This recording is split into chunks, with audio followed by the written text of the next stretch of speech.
बाबा धर्म हे माँ भगवती कनिदान की मनसा के ठाकुरी बाबा कनिदान के मनसा पुराना माँ भगवती कनिदान के मनसा पुराना। मुन्नी लाल यादव जी की धर्मपत्नी भगवान के दरबार में साधा दिल से शानदार 21 रुपये दान दी। श्रद्धालु को भगवान हर मन कमना पुण्य के परमात्मा सदस्य की रखी बाबू भंडारी भंडारी की बरखी जय हो दानी दाता की जय हो।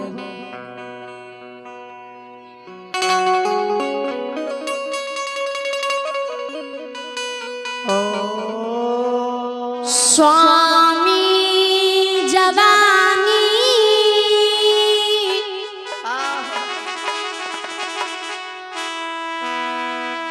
जवानी नहीं रहलई जवानी ढल गेलई बुढ़ापा यब गेलई शरीर के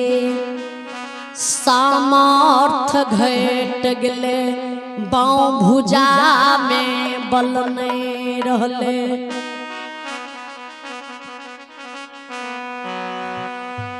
बल के ही न बन गली बाल पाक गले 32 मुख के दांत झड़ गले। स्वामी जी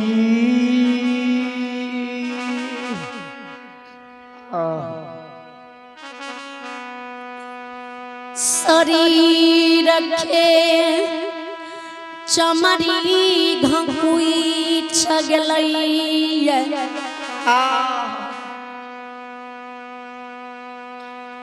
आब हमारा दुख नहीं बर्दाश्त हुई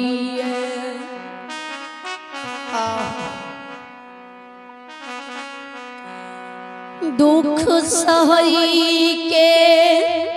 शरीर में सामर्थ नहीं दामा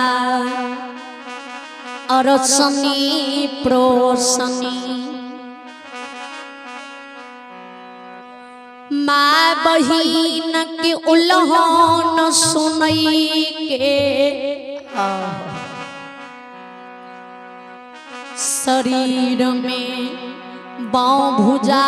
में बल नहीं ये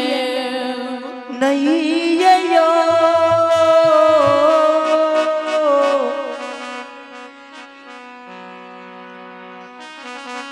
ओ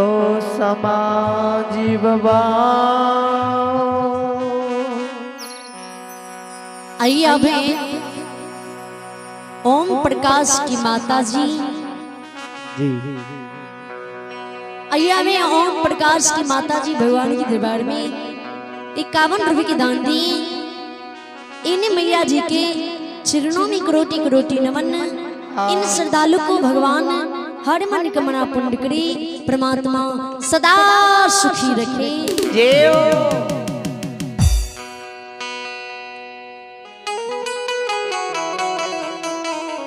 स्वामी हे यो दामा के उल्होन हमारा शरीर में सुई के समान चुभान हुई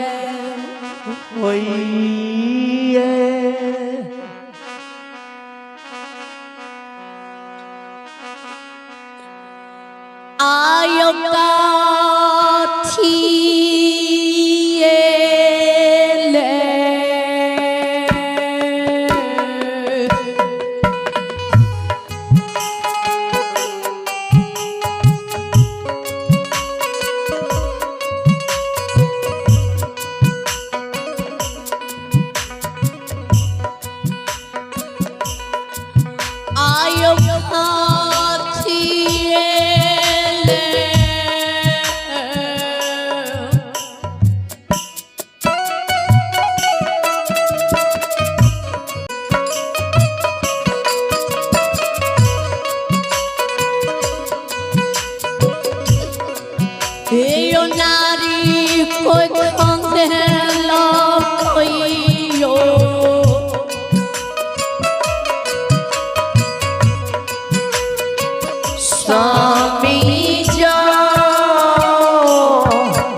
जना आमा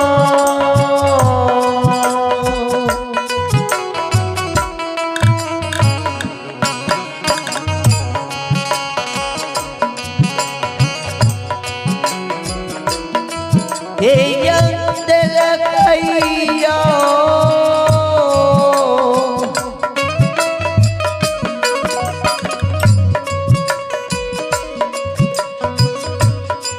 करे मातबा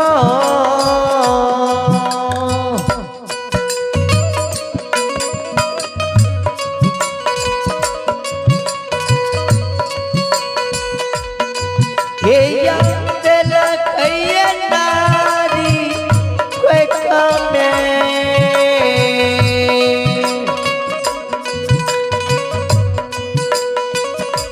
स्वामी जी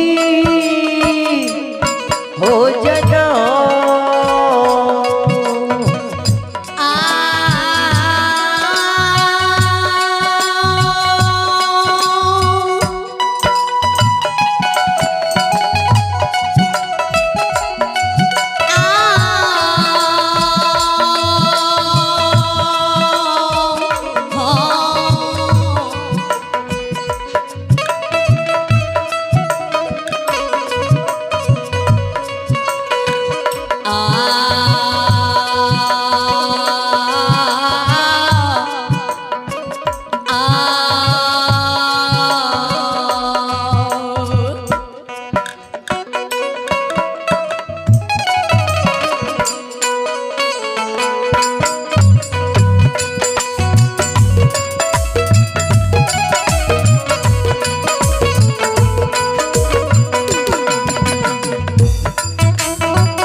नगरी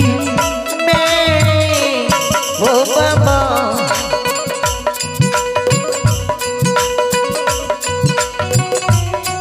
बाबा हो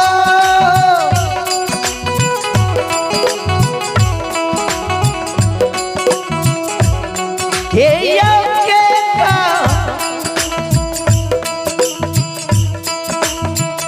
रायई दुखा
रानी चंद्रावती काने के स्वामी केकरा ये दुख के कुशल अछमित के समाज का सुनबे अब के हमारी दुख दर्द अछमित के समाज लोग बुझते आज गुरु बाबा नहीं है तो कल गुरु बाबा के स्वामी 13 बरस चढ़ जते हिंदू के अनुसार विधिहान 12 वर्ष पर 12 वर्ष के बाद ही जे बीते छे तो जे माय के पुत्र रही है जे अर्धांगिनी की तिरिया रही है तो कुछ पुत्र बना के अग्निदान दा के क्रिया कराऊ कर के ओकर याद के भूल जाइए जी जरूर 13 बरस जे चढ़ जेते ते गुरु बाबा अते नहीं अते गुरु पर से स्वामी आस टूट जेते अछमित के समाज लोग जे हो हंस दुष्ट का ताना मारते कहते रे घिनौन महाराजा ए पपी है राजा गे पपिया ही रानी ए घिनौन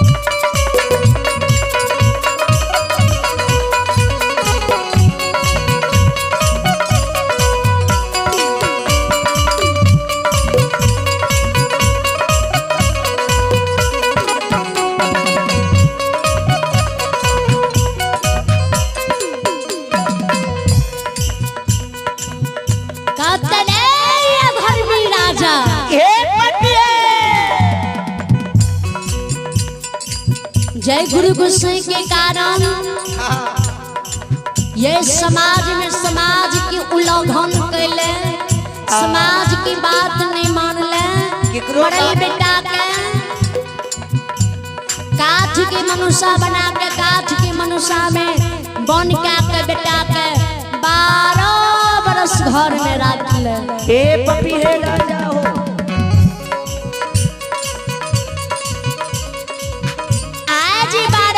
घर में रख ले जय के कारण से समाज तरा आग पानी ढाठ देने छो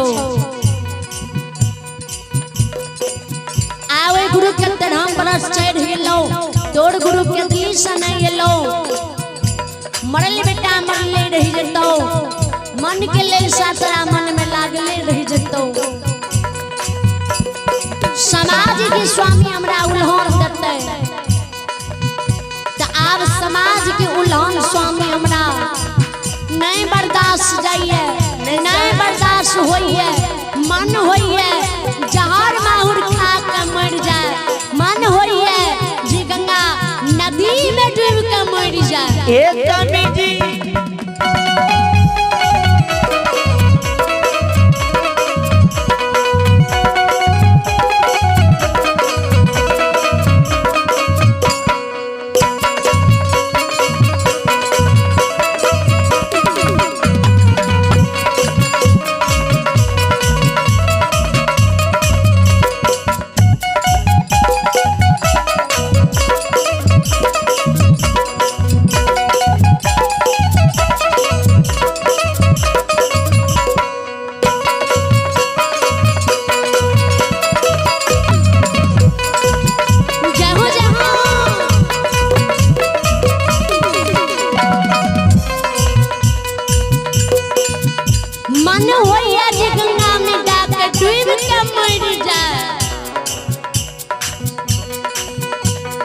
जमीन पर वो घड़ा बैठा ने कल पे चंद्रवाली राजा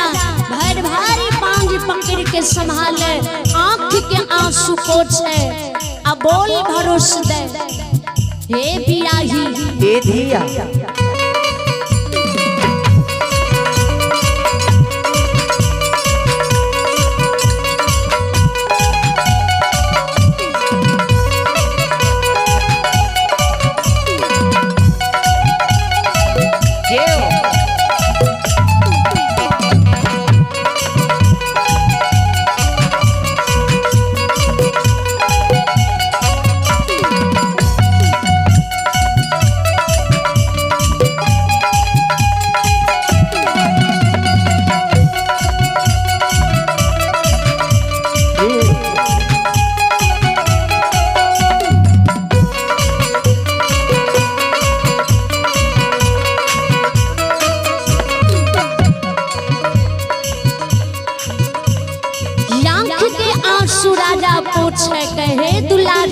हे दिया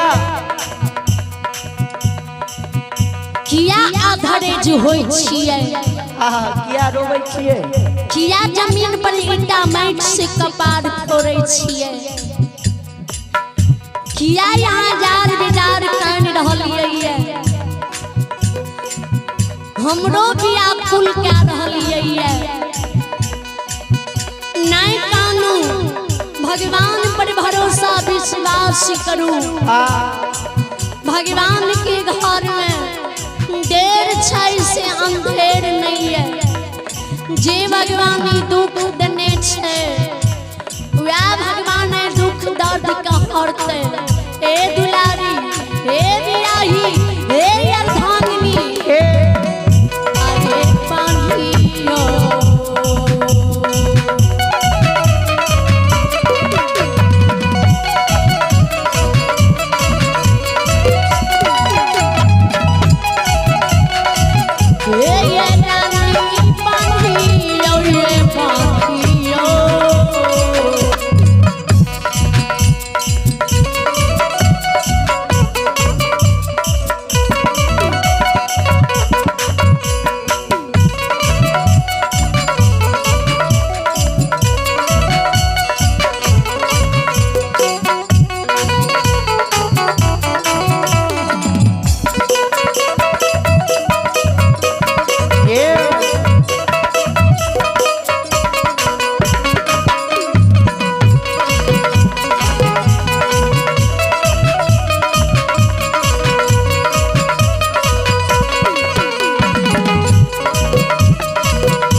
श्रोता भगवान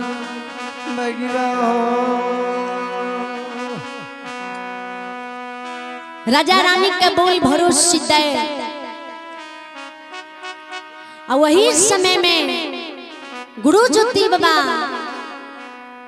केतली की दुख भोगने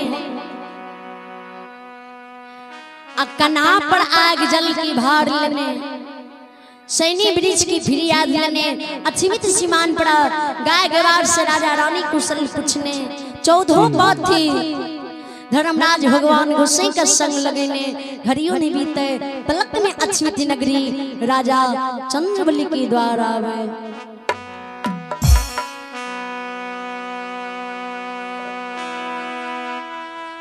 राजा दर वजा चेर के ज्योति बाबा खड़ा होइए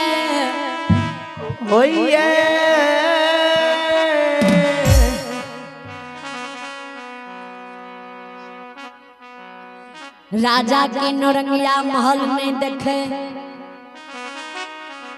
जय समान नटक सिर की तानी है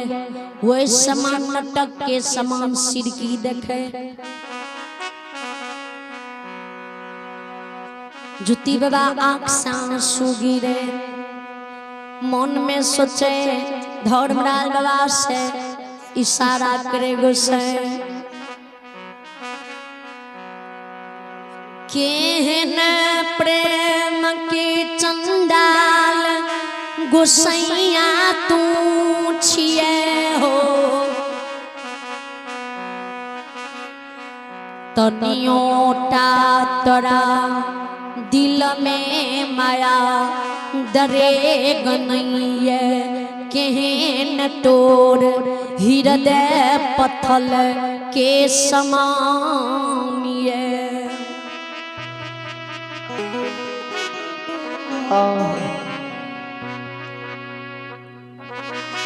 तनियो तोरा दया नहीं है जी आ राजा के कैन दुख तू दलाइए जी राजा के महल नहीं अटारी नहीं नटक के समान सिर की है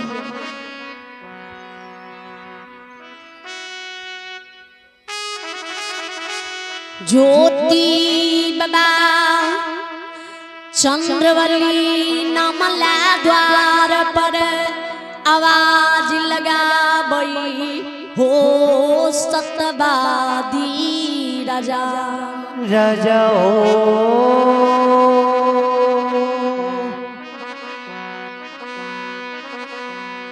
हो अक्षमित नगरी के चंद्रवली रानी चंद्रावती आह मोल पुकार सुनियो घर गिरी भवन से बाहर होगियो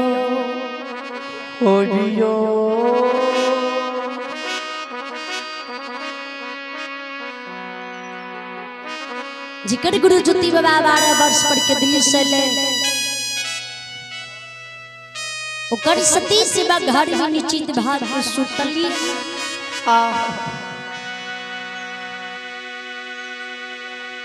गुरु मानी जी राजा सुने ते राजा रानी का धैर्य देना छोड़ दे आ दड़बड़ मार के घर से बाहर हुए आ जे घर से बाहर पांव बाहर रखे जी ताई राजा की नजर गुरु ज्योति बाबा के मुख पर पड़ जाए हो मालिक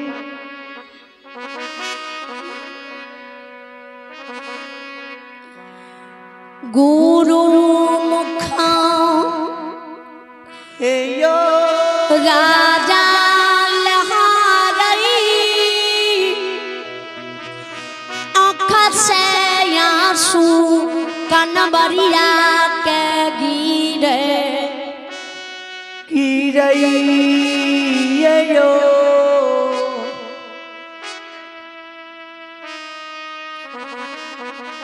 गुरु मुखा राजा लहारई राजा के मुख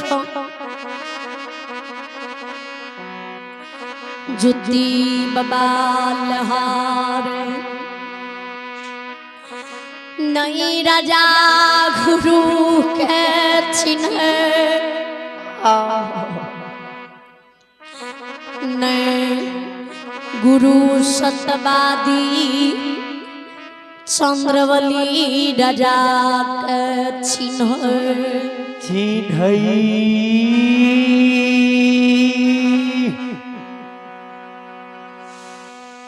किया नहीं चिन्ह किया गौर से सुनवे जे दिन में ज्योति बाबा राजा के द्वार आयल रहे ओई दिन में चंद्रवली राजा के महल अटारी चंद्रवली राजा राजा की पिन्हाव ओढ़ाव राजा की पोशाक पहिरने रहे राजा के बोल बोले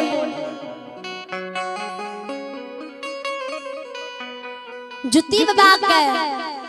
कोई कुष्ठ फूटल रहे शरीर से लहू पीज गिरे अनन माछी दंदन पिलू करे नंगरा पिलू शरीर में खोता लगे रहे बड़ा गंध ज्योति बाबा के शरीर में मारे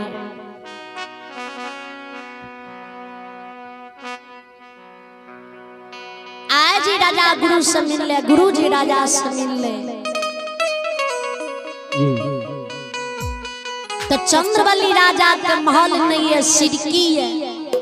राजा की वेशभूषा में नहीं है राजा की पिन्हाव ओढ़ाव चाल चलन बोली स्वभाव नहीं है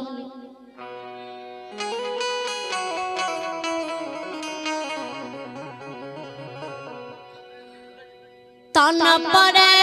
कनवरिया के वस्त्र नहीं छइयो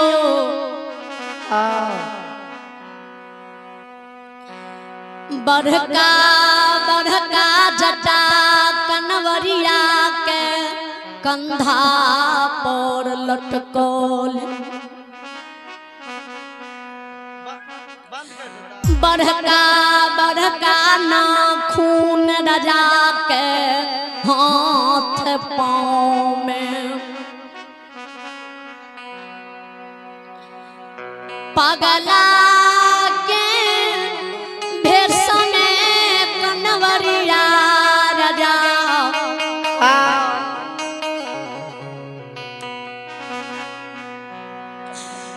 सात दिन सात रात थके भूखल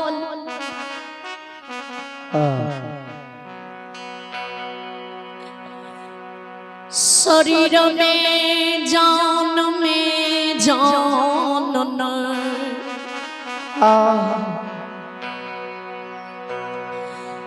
दोनों पाँव के ऊपर राजा 6 मिनट खार नहीं भापा ओ भाई यो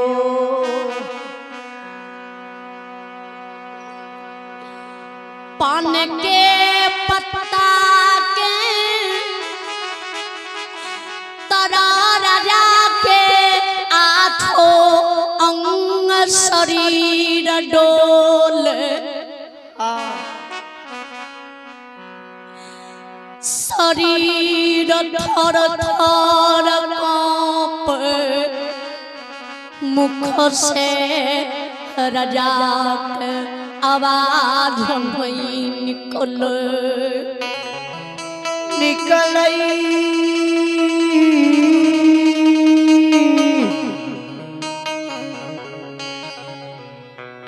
ओ परिमा आत्मा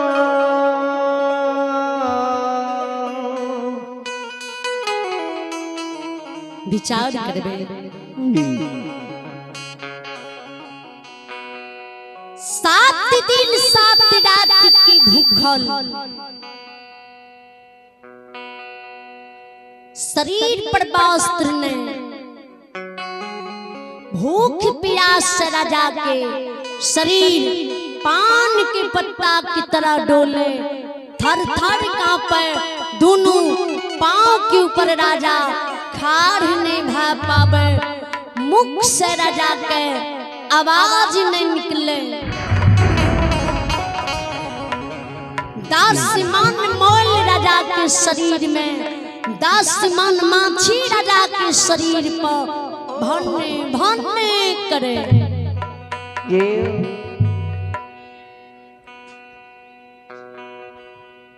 देखे हेबे जी मानव एक दिन ने नहावैये, एक दिन से दोसर दिन कपड़ा नहीं धोइए, तो लगे कते दिन से नहीं नहे जी एक दिन हो गया। लेकिन राजा 12 बरस ने स्नान करने रहे, अन्ने हाथ पैर के नाखून काटने रहे, अन्ने कपार के बाल बनेने रहे। आप सोचियो करते अन्ने शरीर पर के वस्त्र बदले के लेल दोसर वस्त्र रहे।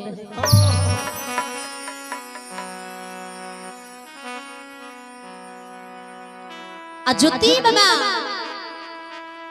के कोड़ कुष्ठ मिटल रहे, कंचन शरीर बनल रहे,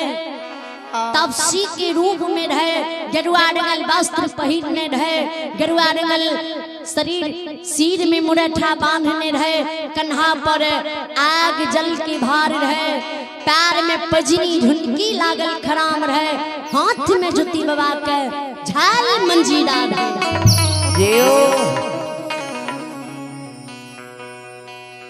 ते कोना चिंती है तो ज्योति बाबा राजा के देख के अज्ञात से राजा से जवाब करे, अहे राजा चंद्रबली छिए, अहे ये अछित के राजा चंद्रबली छिए। तो ज्योति बाबा जी मुख से बोले, तो ज्योति बाबा के आवाज सुन के, बोली सुन के, भाषा सुन के राजा गुरु बाबा को पहचाने, आ चंद्रबली राजा गुरु के आए गुरु ज्योति बाबा छिए, आए छिए, आए कदली के दुख भोग के लौटलिए ये।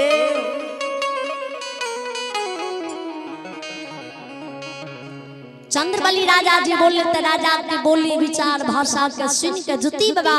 राजा के पहचाने।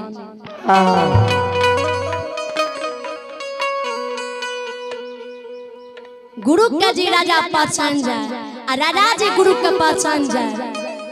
तो चंद्रबली राजा कातल गाछ समान ज्योति बाबा के चरण पर गिर जाए।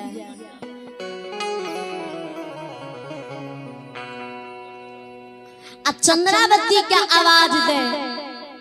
हे दुलारी जय गुरु की 12 वर्ष पर कदली के आस ही आवे रही है, जे कखनी गुरु बाबा कदली से बहुरते अपना द्वार एते आ वह गुरु ज्योति बाबा के 12 वर्ष पूज गए, आए गुरु बाबा अपना द्वार आब गए, लोटा मंज के पवित्र जल लियो और थाली लाके घर से बाहर हो लियो।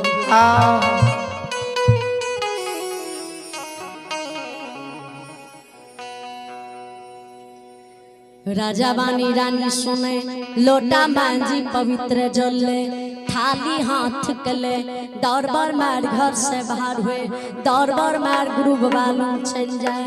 जाइए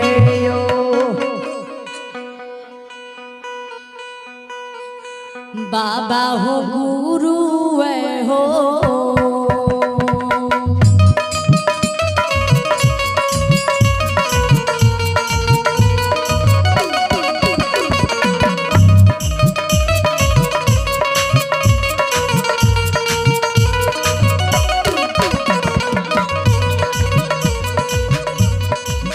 हो समाज बाबा गुरु वही हो चरण में,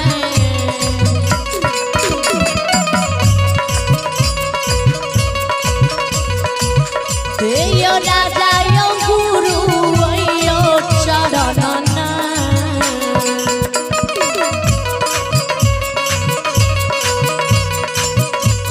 पखारे यो राजा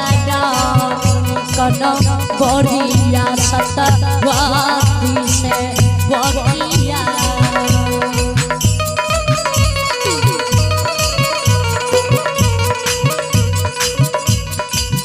ये यो गुरु चरण ले लो कोई ने,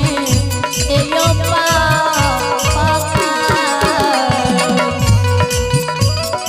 बाबा यो ही जानते यो,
हे यतमिता के राजा जी ए या लगल गई गुरु बाबा के ए या ओ बाबा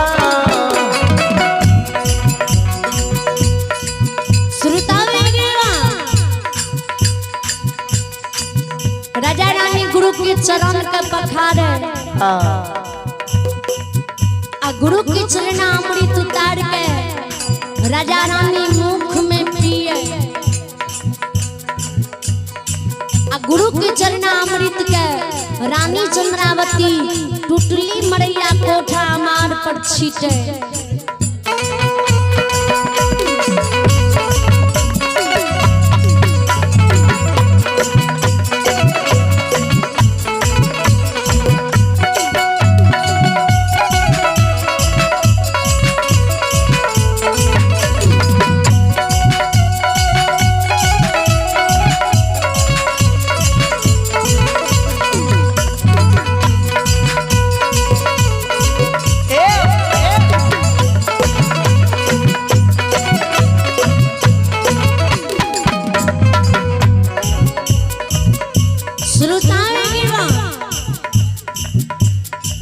चंद्रबली राजा एगो धोती का दू टुकड़ा कहने रहे एक धोती के टुकड़ा राजा शरीर में पहिरने रहे आ एगो धोती के टुकड़ा राजा गमछा बना कंधा पर लेने रहे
वे धोती की टुकड़ा का राजा कंधा पर सुतार के धर्मा घर के ओसार पर जमीन पर बिछा दे आ गुरु कंधा पर से आग जल के भार के उतार के धर्मा गहवर के ओसार पर रखे आ गुरु बाबा के धर्मा को ओसार पर जमीन पर बैसावे जे ध्यान देवे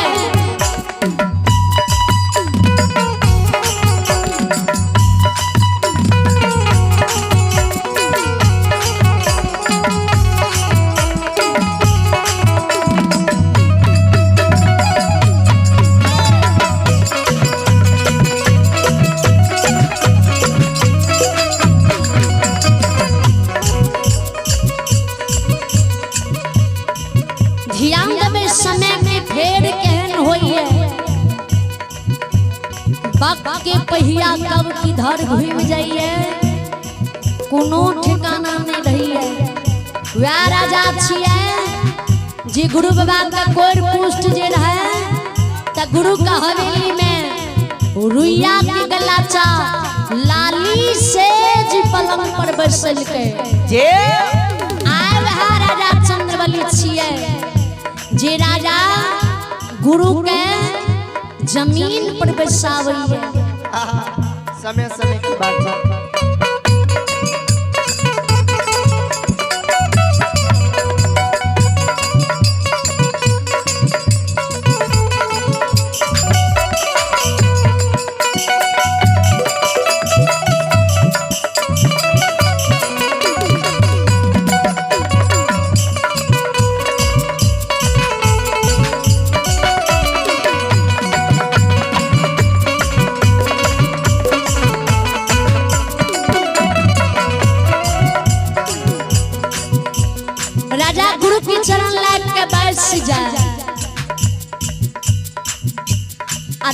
महारानी गुरु के चरण के दबावे,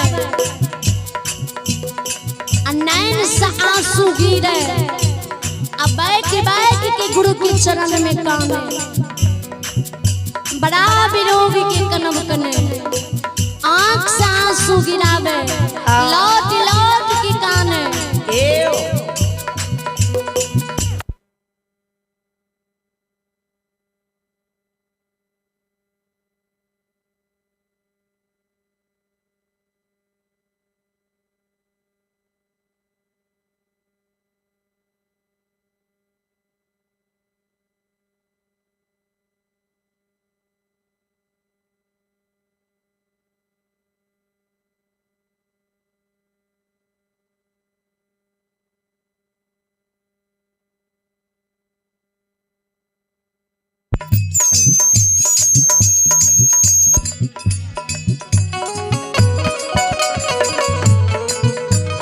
चंद्रबली राजा के हो गुरु बाबा विचार करबे, राजा अपन सारे दुख दर्द के कहानी भूल जाए, राजा का गुरु बाबा की याद केतली की दुख की आवे, और गुरु ज्योति बाबा से राजा केतली की कुशल पूछे। ज्योति बाबा हे गुरु बाबा, भगवान आके बिना अन्न बिना जल के, बिना जूरी बिना छाया की चिन्ह लोग अनछीन सोदर विधान का के 12 वर्ष केतली लिखने रहे, आहा 12 वर्ष के कोल लाख के केतली गेलिए। हे यो गुरु बाबा, हे यो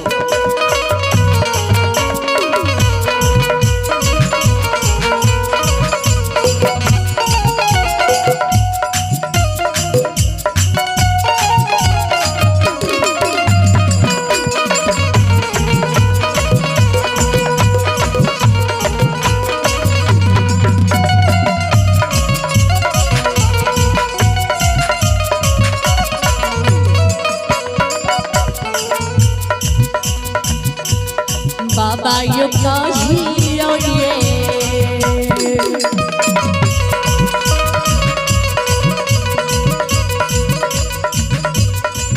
ओ ज्योति के बाबा कहियो ये कहियो,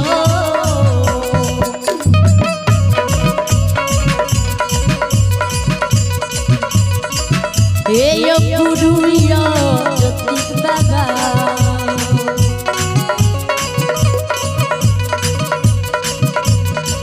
हे यो कहू बाबा के दूली के, हे यो कुशल के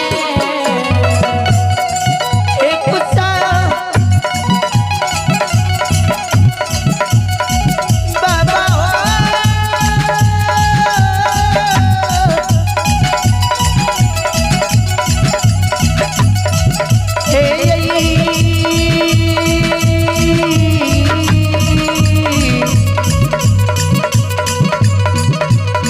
गुरु बाबा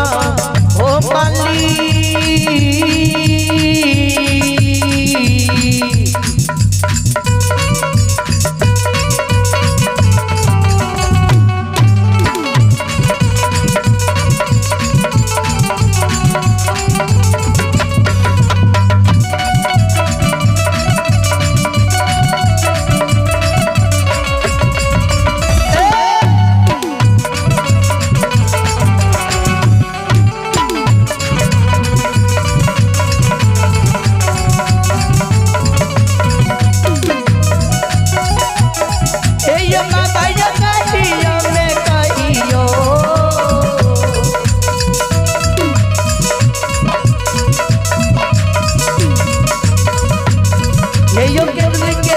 तपस्या गुरु बाबा,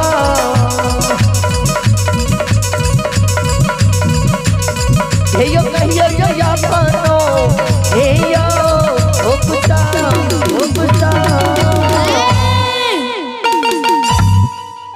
श्रोता भगवान बेगिवा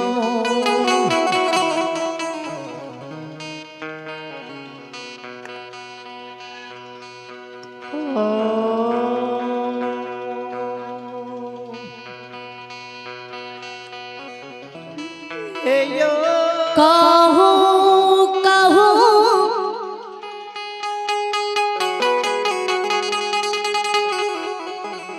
कहूँ बाबा के कदली कुशल कहिया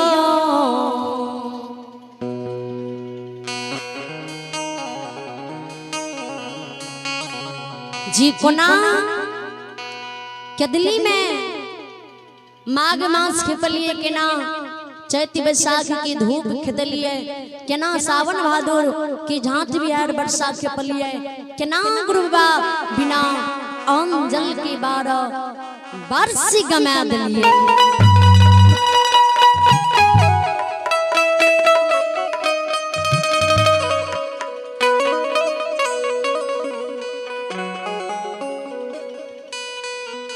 ज्योति बाबा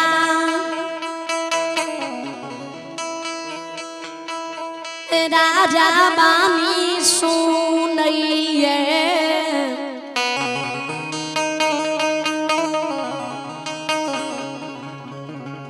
मन में विचारई हो विधाता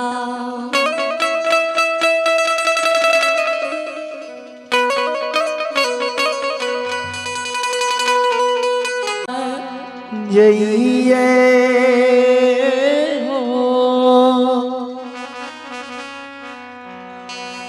बन गोठा चिन लकड़ी छिन धुनी रमा माघ मास बिताविए बिताबइए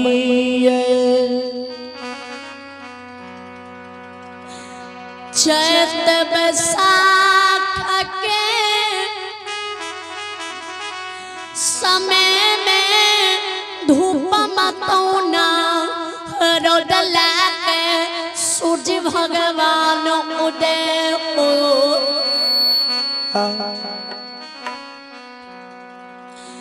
रोदा शरीर में लाग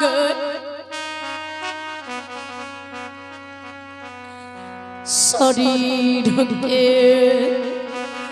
कोढ़िया चमड़ी सीझ सीझ के जमीन पर गिरइए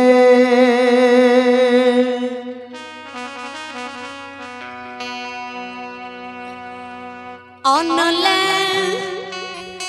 जाता बिते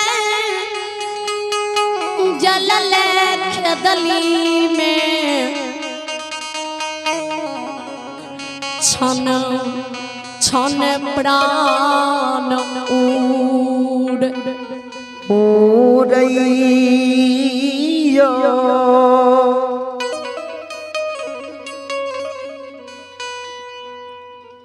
जे वृक्ष तड़कदली में जिरबे जाइए वो वृक्ष सूख के पतझड़ लाले। जब सावन मास के समय आवे सावन मास के समय में जे आंधी तूफान बिहार के दिल्ली में बहे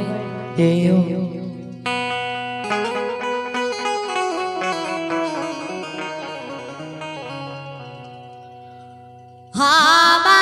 चलई तूफान बहई तड़का तड़कई बिजली छिटक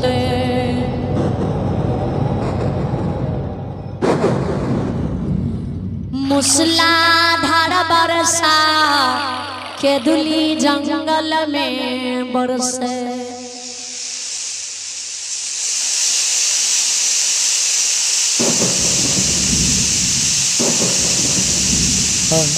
वही आंधी तूफान बिहार वर्षा में केदली में कीचड़ में घलतल रही है। लूत कुकुर से शरीर पर बोझल है, बैंग कुकुर शरीर पर उछले, कौआ मैना बादिर कागा शरीर पर पखाना करे। सावन मास के समय में डाब कुशी सुई के समान जन्म लिए से डाब कुश शरीर में कोढ़िया काया में खुच्ची खुच्ची करे।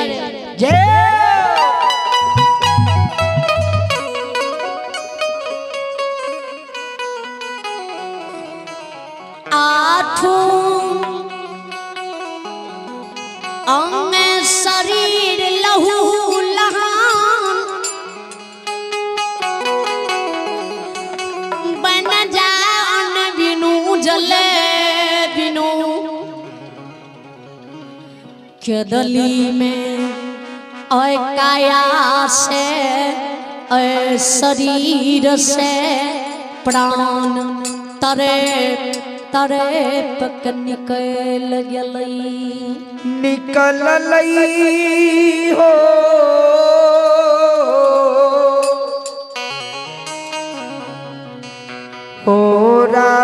राजा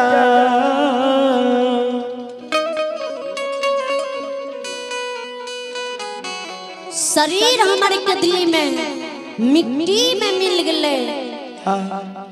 आ दिविड़ा की भीड़ बन गई शरीर के हड्डी मिट्टी के अंदर में दफन भाग गए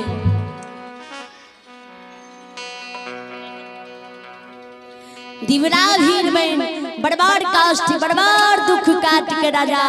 12 बरस गमलिए अब यहाँ हमरा अछमित के अहाँ कुशल सुनाबू जे अहाँ केना अछमित में खाए के पड़ रही है केना दिन गुजर काटे रही है हम जे अहाँ के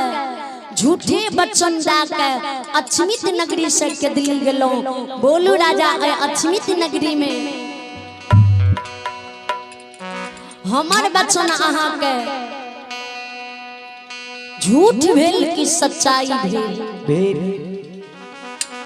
गुरु बानी राजा सुने राजा आंख से आंसू गिरे चंद्रवली राजा के गुरु बाबा गुरुदेव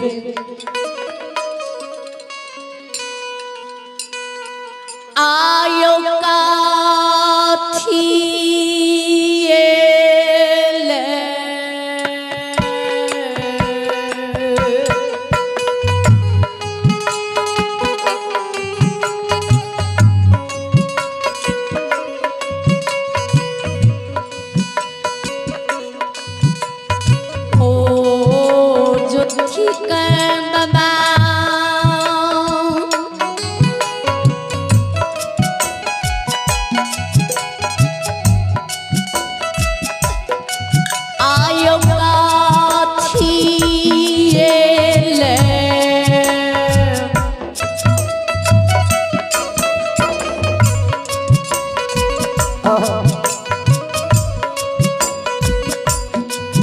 आयो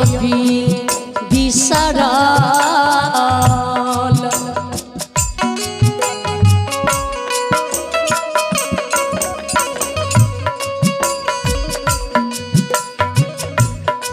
ए सोगा खेयो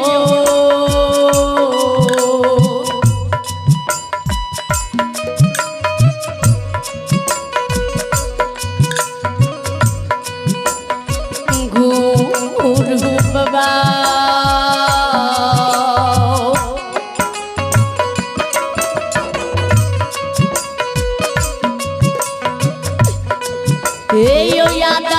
दछिया छामी तो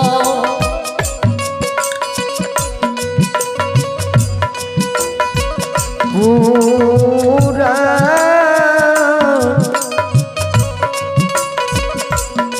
ओ नगा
हो राजा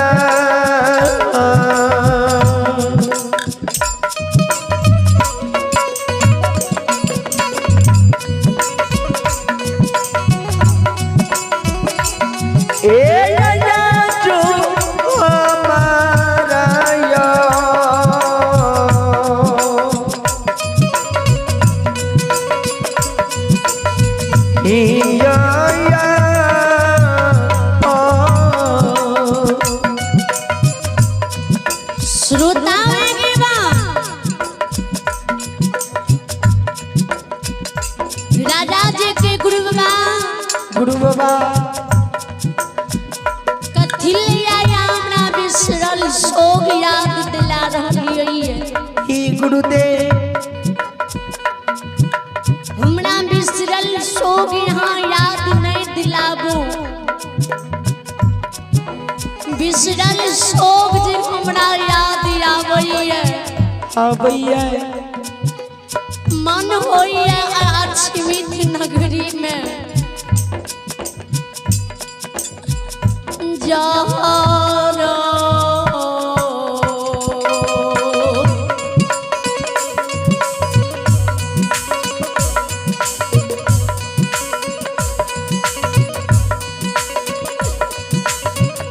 बाबा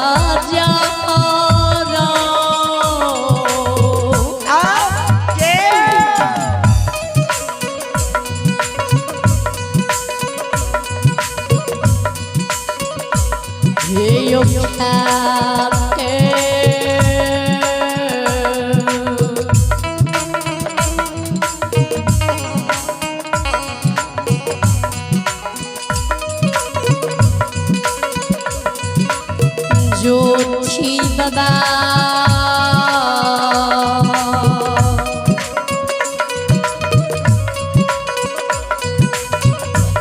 अमर जाइया छमिता पूरा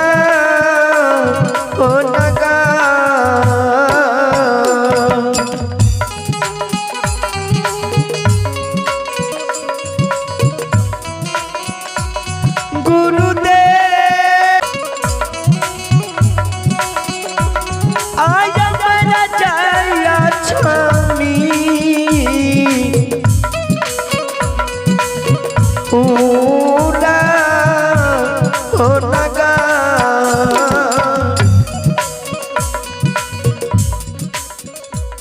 माने होइए गंगा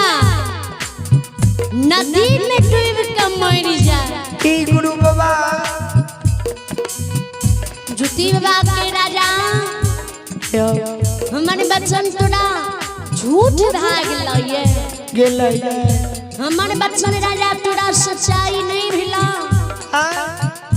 जे तू यह ने कनब के कनब कान रहलो ये कान छो जुती बाबा बानी सुन के राजा के अहाँ के बच्चन हमरा झूठ नहीं भेले अहाँ के बच्चन गुरु बाबा हमरा सच्चाई भेले आय अछमित नगरी में रानी चंद्रावती के गर्भ से